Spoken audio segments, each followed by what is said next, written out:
Certificate of Incorporation versus Articles of Incorporation.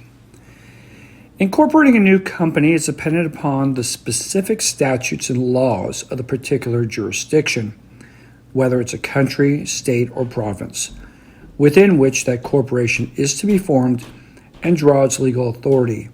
from the particular jurisdiction's statutes and laws. And as such, the particular documentation that must be prepared and submitted to the governing authority, as well as the proof of incorporation that you receive from the governing authority, is specific to that particular jurisdiction. Two primary documents that are issued by the governing authority as proof of a company's incorporation are a Certificate of Incorporation and Articles of Incorporation. Each of these incorporation documents have very distinguishable components and attributes, which are important to understand such that they are not inadvertently mischaracterized.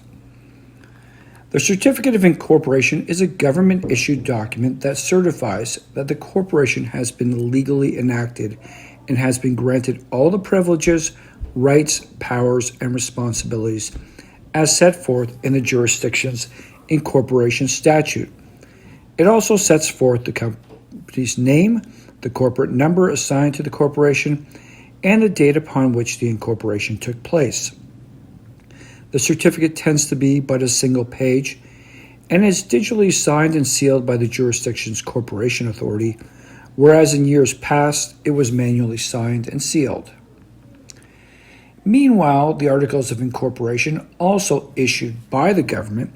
sets forth certain of the key attributes of the corporation as determined by the incorporators,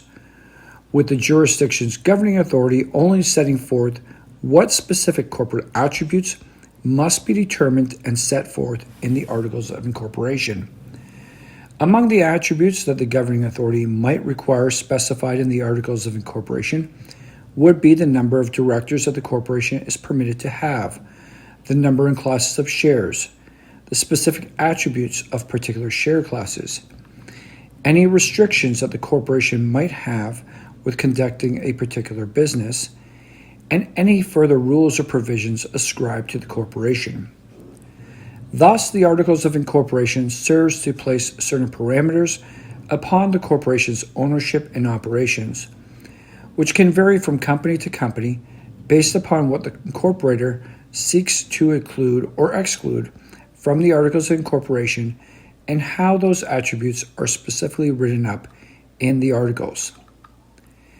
A company's Articles of Incorporation can be very basic and lacking in complexity, with only the minimal amount of specificity in the depiction of those attributes. On the flip side, some Articles of Incorporation can be exceedingly complex, being very extensive depictions of these corporate attributes,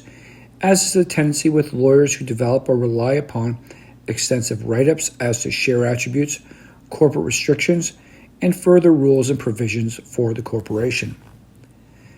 The Articles of Incorporation therefore sets forth key attributes of the corporation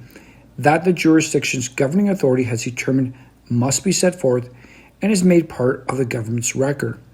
such that it cannot be changed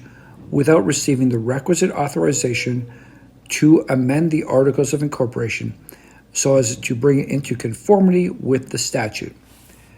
Furthermore, it is corporation-specific information that the jurisdiction's governing authority requires being included in the corporate paperwork, which will also be publicly available, provided one can discern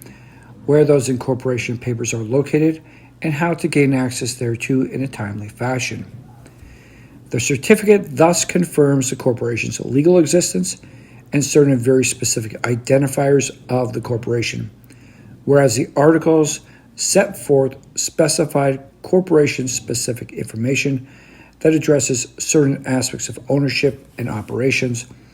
which provides the foundational blocks upon which the corporation